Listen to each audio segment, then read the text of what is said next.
5.17 판문점 선언 2주년을 맞아 통일부와 국토교통부가 동해 북부선 추진 기념식을 가졌습니다.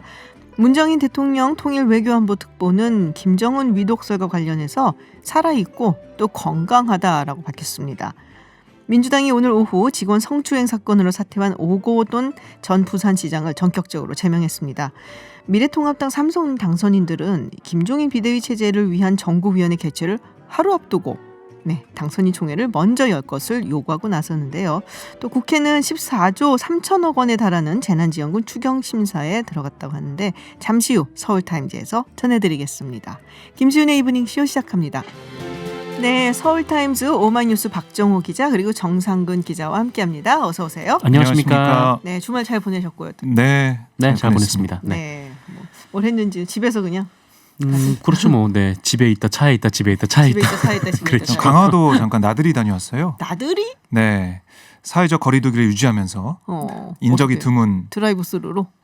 인적이 드문 카페에 잠깐 다녀왔습니다. 인적이 드문 카페에 차 많이 막히지 않았나요? 강화도 들어갈 때마다 다 들어갈 때 나올 때 막히더라고요. 네. 그렇군요. 그래서 뭐 야외 활동은 그나마 이제 마스크 잘 쓰고 네. 손 잘 씻으면 괜찮다는 인식이 많이 퍼져가지고요. 야외에서 많이 활동을 날씨가 하시더라고요. 너무 좋았어요. 예. 네, 그러니까 저희 동네에도 많이들 나오셨더라고요. 이렇게 보니까. 맞아요. 공원마다 사람들이 많더라고요. 참 역설적이게도 이 코로나19 때문에 미세먼지도 별로 없어요. 맞아요. 맞아요. 네. 날씨 너무 깨끗하고. 보면 너무 나가고 싶고 또 나가지 맞아요, 않으면 또 맞아요. 걱정되고. 네. 자, 벌써 근데 판문점 선언이 있은 지 2년. 네. 벌써 그렇게 됐네요. 시간이 참 빠르네요. 네, 진짜 빠릅니다. 그때 그 만날 때 저는 민주당 대표실에 있었거든요. 네, 민주당 지도부하고 의원들하고 네네. 기자들이 같이 봤습니다. 그 현장을. 아.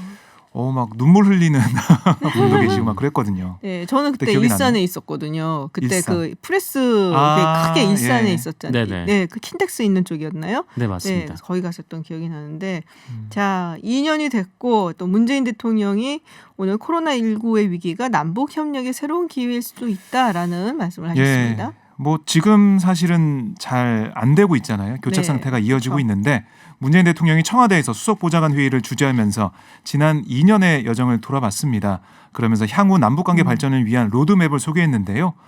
나와 김정은 위원장 사이의 신뢰와 평화에 대한 확고한 의지를 바탕으로 평화경제의 미래를 열어나가겠다라고 강조를 했는데 특히 오늘 발언 중에 문재인 대통령이 이렇게 얘기했거든요. 판문점 선언의 실천은 이 속도가 안 난 것, 속도를 내지 못한 건 결코 우리의 의지가 부족해서가 아니다.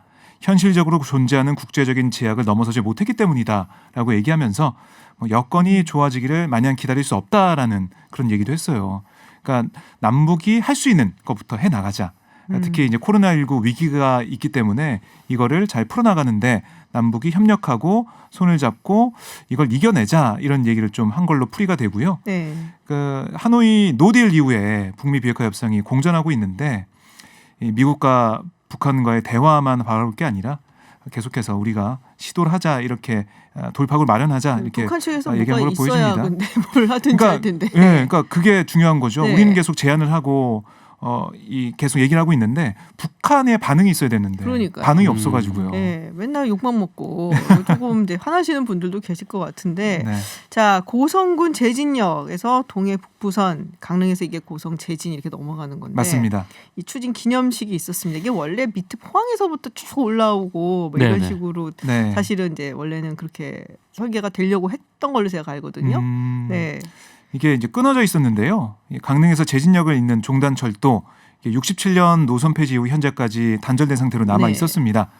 이번 기념식을 계기로 53년 만에 복원될 전망인데 이게 남북 협력 사업으로 인정돼 가지고요. 예비 타당성 조사가 면제가 됐습니다. 속도를 내고 있고 강릉역을 남강릉역에서 강릉을 거쳐서 제진역까지 총 110.9km를 잇는 구간인데 단선 전철로 건설이 되고 총 사업비가 2조 8,520억 원입니다. 이게 연결이 되면 정부의 기대가 크더라고요. 남북 경제협력의 기반과 환동의 경제권이 구축되고 국가 물류 경쟁력을 강화하는 계기가 된다. 근데 이게 이제 위로 있습니다. 올라가서 금강산까지 가야 되는 거 아니에요? 맞습니다. 금강산 관광등을 거기가 통해서 뚫려야 되는 거잖아요. 국내 관광객의 유입을 촉진하는 그런 역할을 할 수 있다라고 얘기하고 있는데요. 우리는 이게 장밋빛 전망을 내놓고 있지만 중요한 건 또 북한의 반응이 입장, 없다. 반응이겠죠. 네. 김정은 위원장도 반응이 없어요. 여전히 모습을 드러내고 있지 않죠. 네, 맞습니다. 뭐 주말 새에도 뭐 이런저런 뉴스가 막 나왔는데 네. 뭐 김정은 위원장이 뭐 측근이 코로나에 걸렸다더라부터 해서 뭐 김정은 위원장이 뭐 몸을 움직일 수 없다더라. 하여튼 사망했다는 네. 영상도 나왔다고 하더라고요. 심지어는 이 중앙일보에서 뭐 북한 김정은 위원장의 혹시 모를 사태에 대비해서 미리 좀 기사를 써놨나 봐요. 근데 그게 실수로 노출이 돼가지고 네, 좀 그런 일도 있었는데 네네. 어쨌든 지금 뭐 얘기가 다 다르고 또 여기저기 확인되지 않은 정보가 많아가지고 뭐 이렇다 저렇다 단정할 수는 없는 상황이고요. 예, 다만 오늘 그 문정인 대통령이 통일외교안보보좌관이 네. 어제죠. 네. 미국 폭스뉴스와의 인터뷰에서 뭐 이렇게 네네. 얘기를 했습니다. 그러니까 북한 김정은 위원장이 지금 4월 13일 이후에 지금 원산에서 계속 머물고 있고 또 아직 아무런 의심스러운 정황이 뭐 감지되지 않고 있다라고 말하면서 네네. 우리 정부의 입장은 확고하게 김정은 위원장이 살아 있으며 또 건강하다 이렇게 얘기를 하게 네, 됐습니다. 로이터에서 그런 네. 보도가 나왔어요. 이제 중국이 북한에 한 네네. 50여 명 되는 의료진을 파견을 했다라는 얘기가 로이터 발로 제가 기억을 하고 있는데 네. 이에 대해서 혹시 뭐 지금 한국에 와 있는 싱하이민 중국 대사 뭐 반응이 있었나요? 뭐 일단 일본에서도 좀 그런 보도가 네네. 나왔었죠. 그 중국 공산당 관계자 말을 인용해서 이제 뭐 이렇게 군 의료진 50여 명이 맞아요. 북한으로 향했다 뭐 네네. 이런 얘기였는데 싱하이밍 중국 대사는 잘 모른다라고 얘기를 했습니다. 아니다가 아니고 네, 모른다. 아니다라고 한 게 아니고. 트럼프 대통령도 모른다고 하더니 네. 말이 맞췄나요? 네. 근데 이 그렇군요. 평양에 지국을 둔 러시아 타스 통신도 네네. 특파원 기사를 냈는데요. 거기 보면 평양 거리에는 평소와 다름없는 평온한 분위기와 그런 게 느껴지는 상황이다.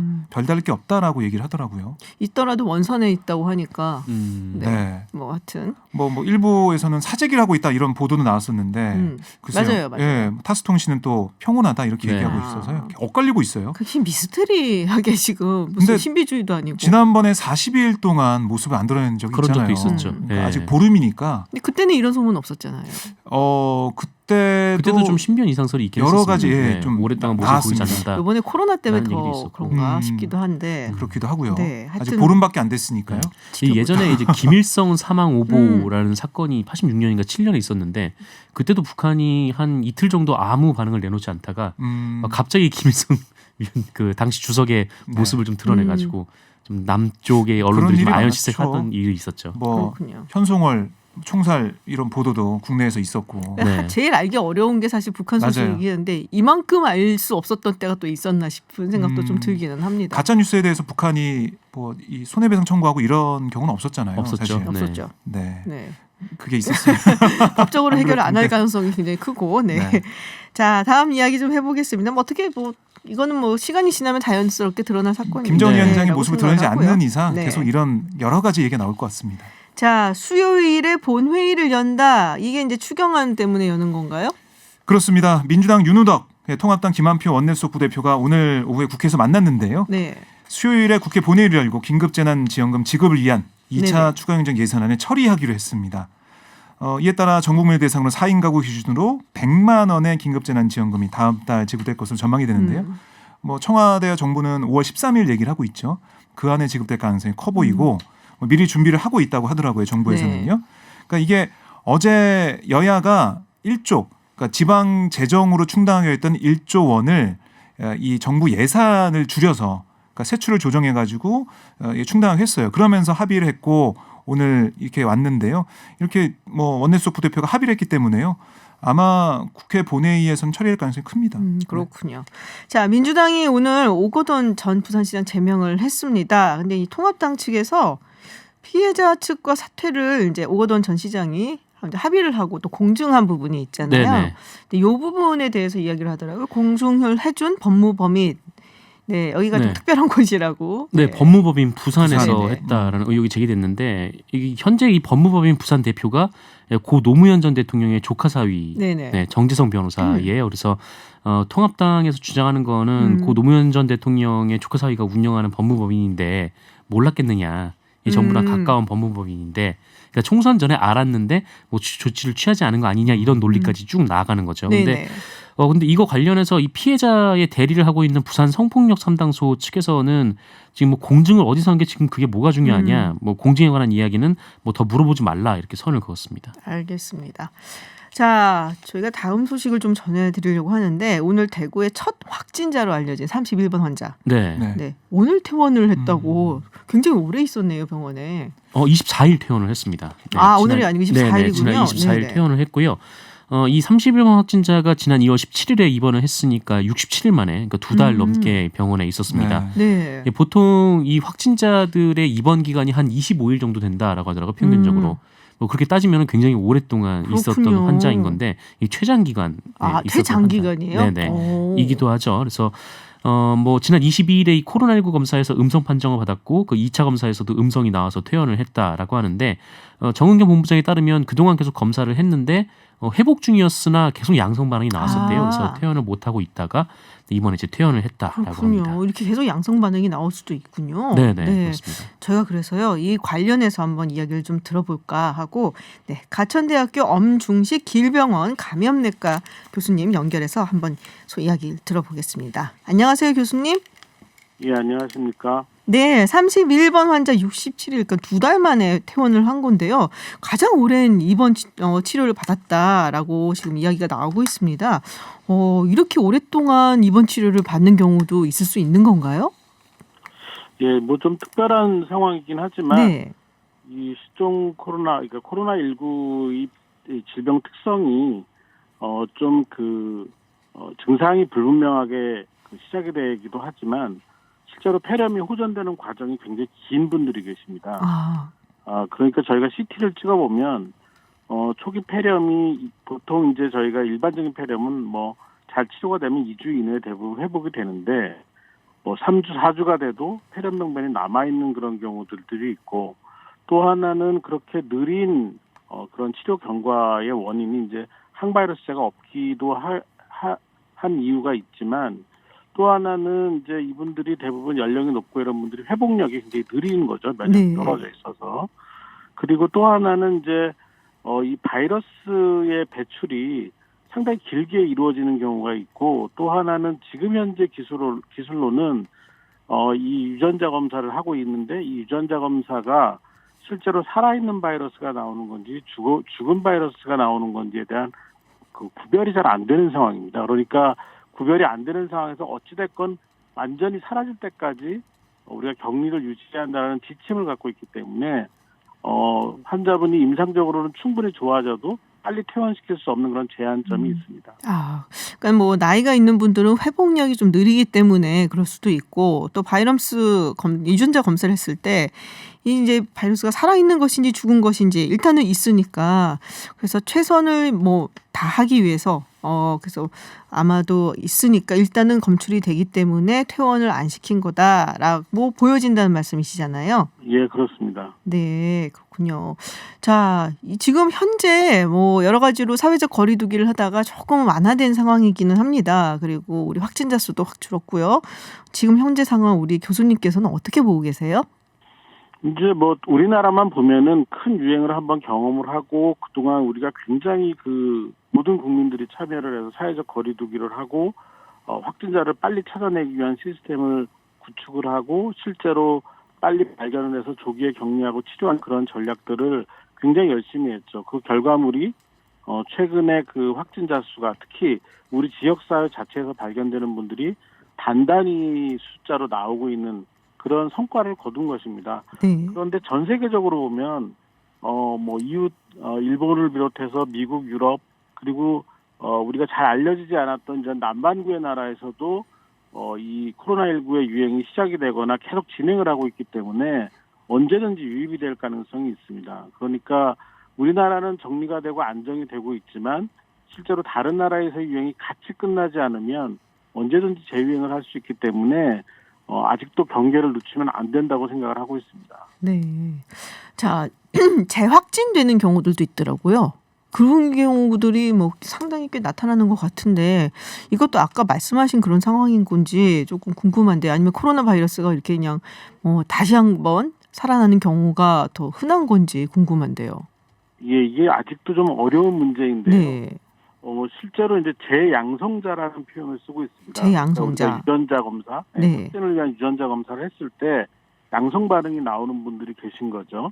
근데 이분들 중에 일부는 실제로 면역 면역과 우리 면역 체계하고 바이러스가 싸우는 과정에서 바이러스가 검출이 안 될 정도로 떨어졌다가 다시 바이러스 양이 올라간 분들도 계시고요. 그리고 또 사실은 대부분의 분들이 이 완전히 임상적으로 호전이 되고 바이러스도 실제로 이 질병을 일으킬 수 없는 상황이 되어 있는데 호흡기 이 통로에 이렇게 남아있던 바이러스의 그 사체들이 유전자만 검출이 되는 그런 상황이 섞여 있는 것 같습니다. 지금 질병관리본부에서 보면 이 재양성자들의 검체를 가지고 바이러스를 키우는 배양 검사를 해보면은 한 명도 안 나온다고 되어 있거든요. 그러니까 실제로는 전파력을 갖고 있거나 아니면 완전히 재발을 해서 질병이 다시 진행하는 그런 상태는 아니라고 보고 있습니다. 그렇군요. 재양성자의 그 항체를 보고서는 뭐 배양 검사를 생체 검사를 해봤더니 이게 뭐 전파력을 가지니까 처음에 걸렸을 때만큼 전파력을 가진 그런 바이러스는 아니었다라는 말씀이시군요. 네, 그렇습니다. 네, 알겠습니다. 네, 교수님 한참 바쁘실 때 저희가 인터뷰 요청도 많이 드리고 했었는데요. 아직도 하실 일들이 많이 남은 것 같습니다. 앞으로도 잘 부탁드리겠습니다. 고맙습니다. 예, 감사합니다. 네, 지금까지 가천대 엄중식 교수와 말씀 나눴습니다. 근데 이 31번 환자분이 입원 기간이 좀 길었잖아요. 네. 그래서 치료비가 좀 많이 나왔다는 얘기가 있던데. 뭐 3천만 원에서 5천만 원까지 나온다 네네. 이런 얘기가 있더라고요. 그래서 이걸 어떻게 할 것이냐. 음. 국민들께서 특히 뭐 이 온라인 여론을 쭉 보면 어떻게 이걸 우리 혈세로 내야 되냐 이렇게 말씀을 많이 하시더라고요. 그래서 구상권을 청구해야 된다.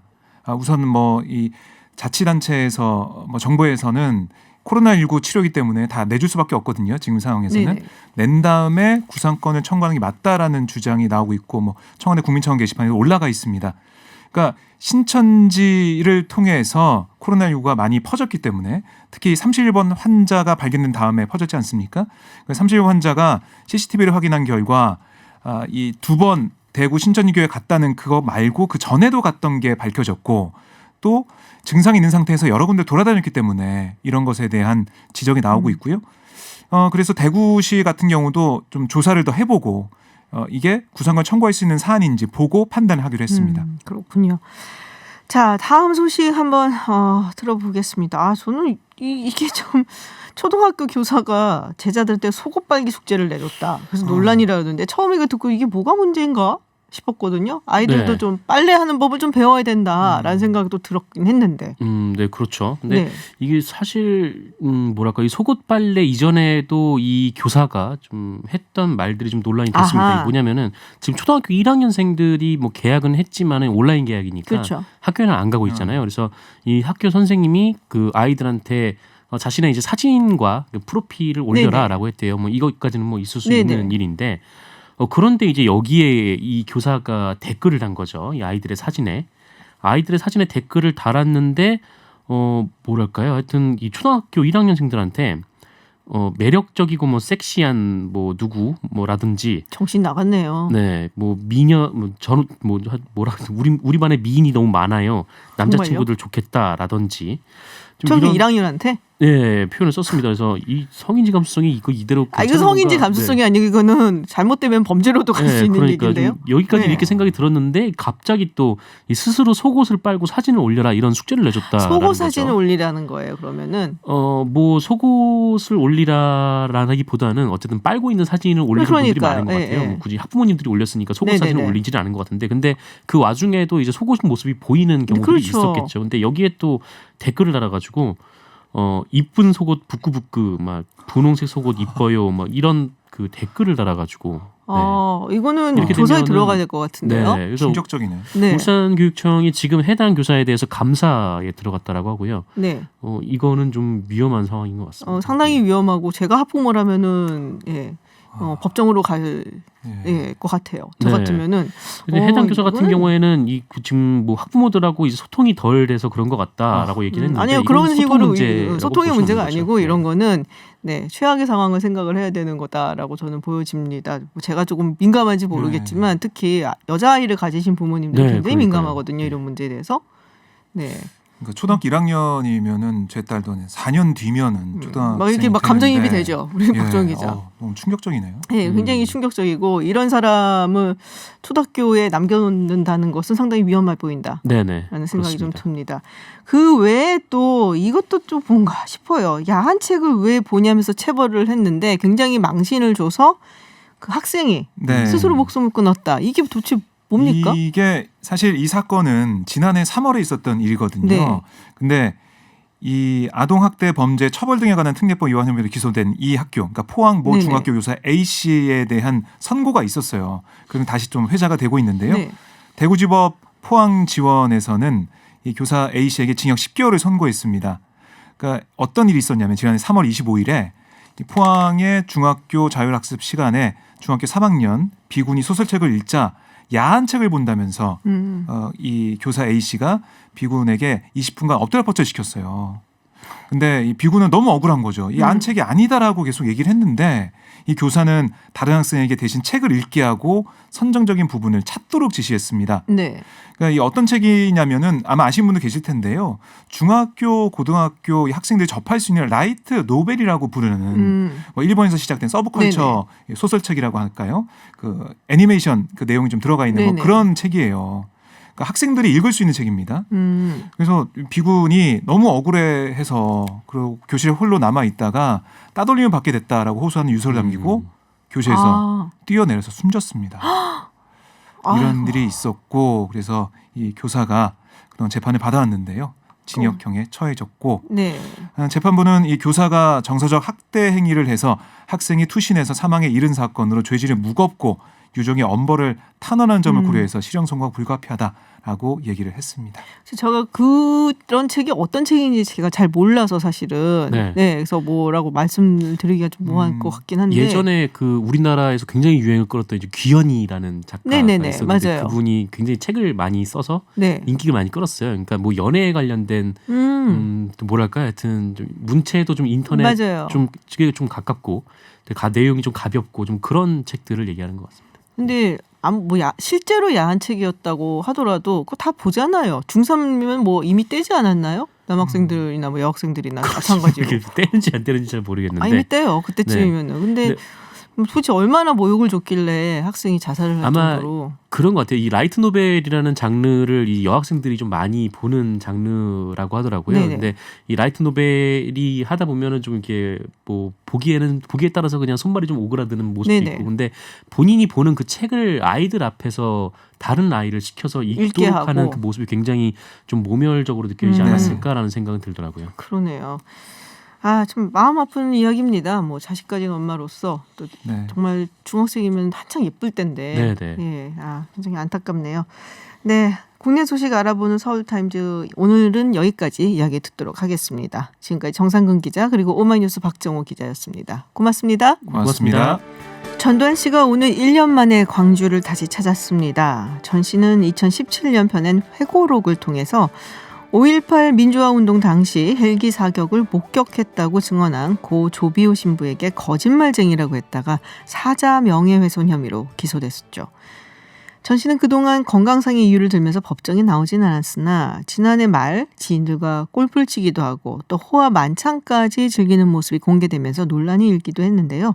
과연 전 씨가 오늘 법정에서는 어떤 모습을 보였을지 고 조비오 신부의 조카인 조영대 신부 연결해 자세한 이야기 들어보겠습니다. 안녕하세요, 신부님. 네, 안녕하세요. 네. 자, 이제 언론 뉴스를 좀 보니까요. 전두환 씨가 법정 들어설 때까지 아무런 입장을 표명하지 않았고 또 법정에서는 꾸벅꾸벅 졸았다라는 보도가 나왔습니다. 자, 신부님께서 법정에 들어가셨다라고 제가 들었는데 어땠습니까? 네, 법정에 들어서면서 뭐 TV에서 보셨겠습니다만은 입을 딱 다물고 아무 발언 없이 들어갔고요. 그리고 법정에서는 뭐 나이 들어서 그럴 수도 있겠다 싶은데 워낙 역사적으로 큰 만행을 저지른 사람으로서 자기에 관련된 이 재판석인데 계속 졸고 있으니까 참 어처구니가 없는 그런 마음이었습니다. 그렇군요. 이 사건에 대해서 도대체 조금이라도 진중하고 반성하는 모습이 있다면 저렇게 졸 수 있을까라는 생각이 좀 들었을 것 같기도 해요. 네.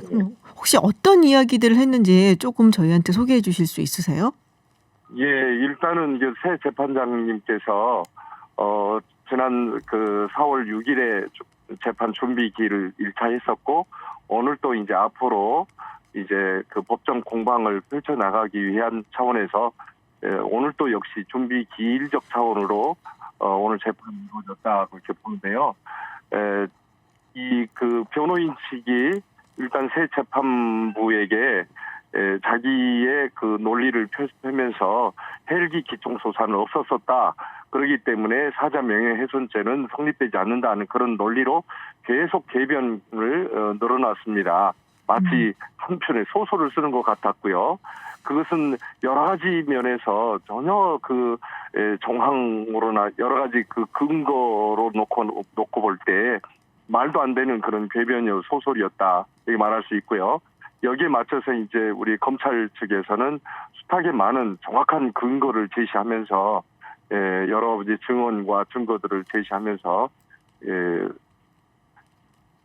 그렇게 네. 해서 우리 그 현재 그 변호인 측의 그런 궤변에 대해서 그렇게 반박하는 그런 내용을 오늘 그렇게 이루어졌습니다. 네, 그러니까 말씀하신 게 이제 헬기 사격이 없었기 때문에 전시의 변호인 측에서 했던 얘기죠. 헬기 사격이 없었기 때문에 명예훼손이 이뤄지지 않는다라고 이야기를 하고 또 검찰 측에서는 그 반박하는 증거와 증언을 제시를 했다라는 말씀이신데요.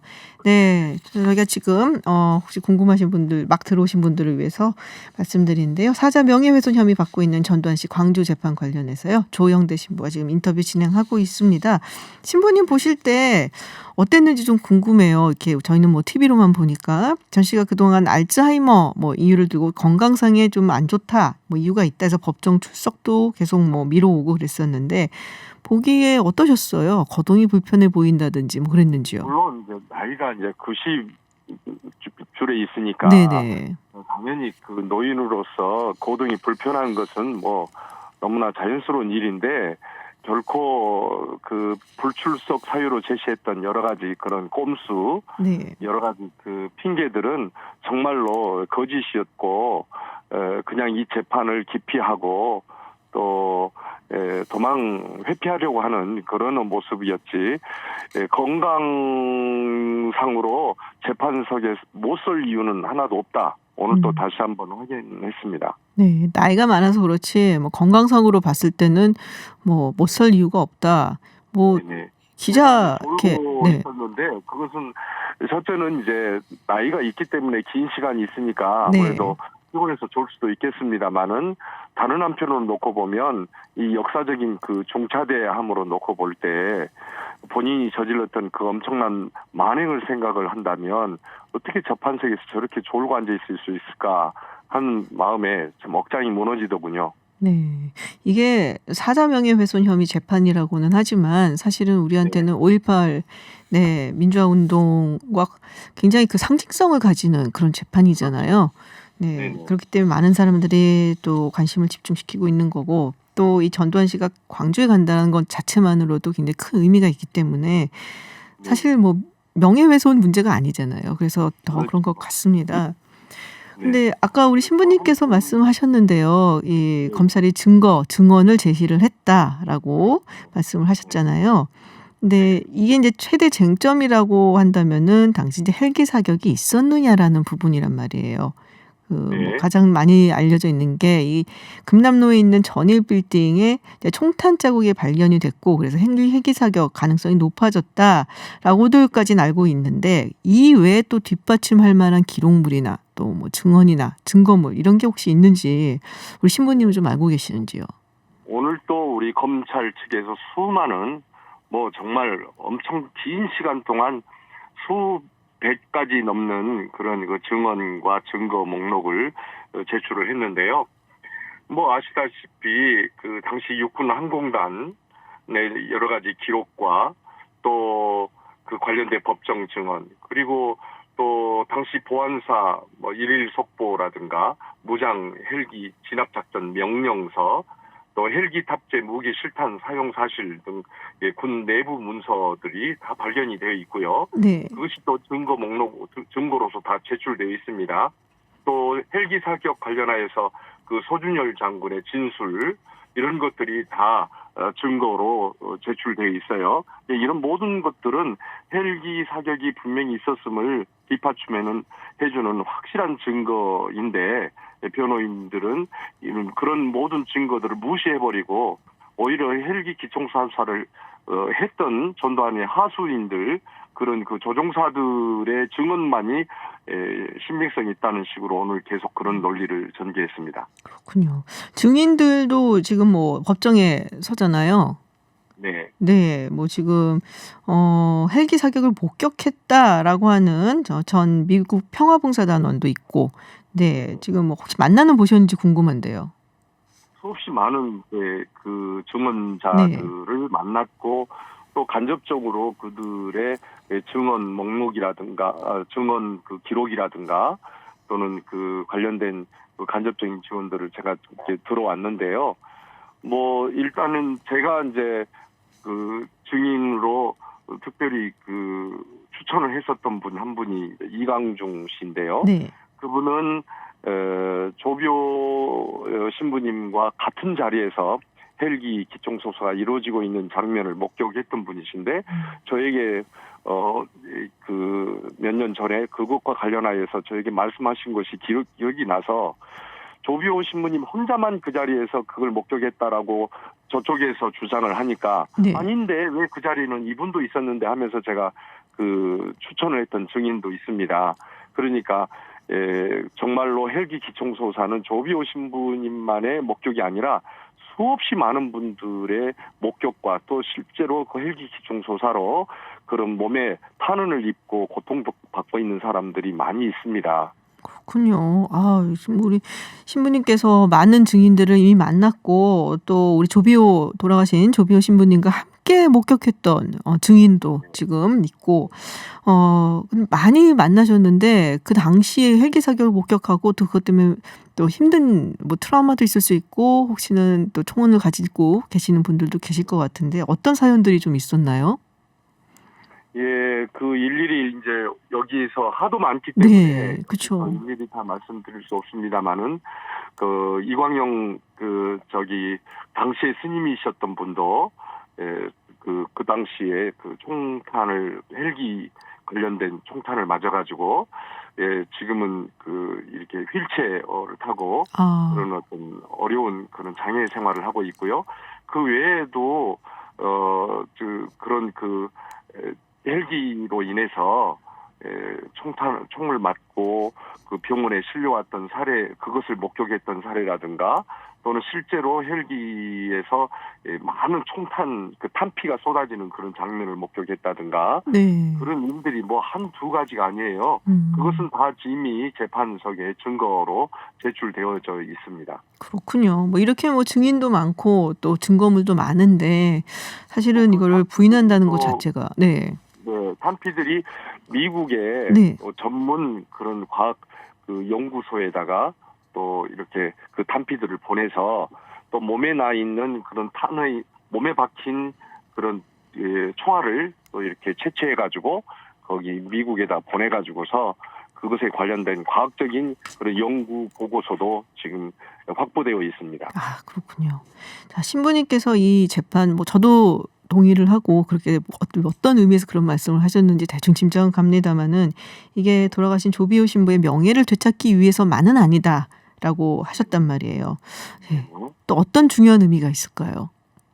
그래요. 사실 개인적으로 놓고 볼 때에도 너무나 존경스럽고 거룩한 우리 사제이신 조비오 신부님에 대해서 그런 파렴치한 거짓말쟁이, 그냥 거짓말쟁이도 아니고 파렴치한 거짓말쟁이라는 말할 때에는 네. 사제로서 엄청난 명예훼손입니다. 그런데 그런 그 사제에 대해서 조카로서 또 가톨릭 사제단의 한 일원으로서 이런 그 명예훼손에 대해서 가만히 있을 수 없는 일이지만 그보다도 더 본질적으로 중요한 것은 광주 5.18은 전두환의 그런 정권 찬탈을 위해 희생이 된 그의 엄청난 그 만행 때문에 우리가 얼마나 많은 고통과 아픔과 한을 지금 가지고 있습니까? 그래서 그럼에도 불구하고 광주를 폭도 그리고 간첩 북한군에 의해서 획책된 그런 국가를 힘들게 만드는 그런 광주였기 때문에 자기들이 어쩔 수 없이 무력으로 진압을 하지 않을 수 없었다는 식으로 논리를 펼쳐가고 있는데요. 정말로 광주는 평화로웠고 또 질서 있게 전두환 군부 세력이 미리 알고 그가 들어설 수 없도록 우리가 전두환은 물러가라고 그렇게 외쳤던 것인데, 거기에다 들어야 되고 무조건 엄청난 그렇게 발포를 하고 심지어는 헬기까지 네. 미리 시나리오를 만들어 놔가지고 네네. 헬기까지 보내서 경우에 따라서는 그렇게 그 헬기로서 무력 진압을 하겠다는 그런 네. 계획 속에서 자행된 만행이거든요. 근데 그런 엄청난 만행을 저질러 놓고도 자기들은 전혀 그런 죄를 지은 바가 없다고 네네. 이렇게 하고 있는 것이죠. 네, 알겠습니다. 네. 자, 광주에게 쓰여진, 그러니까 모함으로 인해서 광주에게 쓰여진 누명, 불명예, 네, 새로운 역사. 일이 더욱더 네네. 중요하다는 말씀을 드리고 싶습니다. 네, 그래서 역사를 또 바로 잡아야 되고 여러 가지로 굉장히 상징성이 있는 재판이다라는 말씀이신데요. 네, 앞으로도 뭐 재판 더 길어질 것으로 보이는데요. 네, 화이팅 하시고요. 근데 저희도 좀 올바른 결과를 기다리도록 하겠습니다. 오늘 말씀 고맙습니다. 많이 힘을 모아주십시오. 네. 네. 네, 지금까지 전두환 씨의 사자 명예훼손 재판과 관련해 고 조비오 신부의 조카인 조용대 신부와 이야기 나눴습니다. 저는 7시에 김지윤의 픽으로 돌아오겠습니다.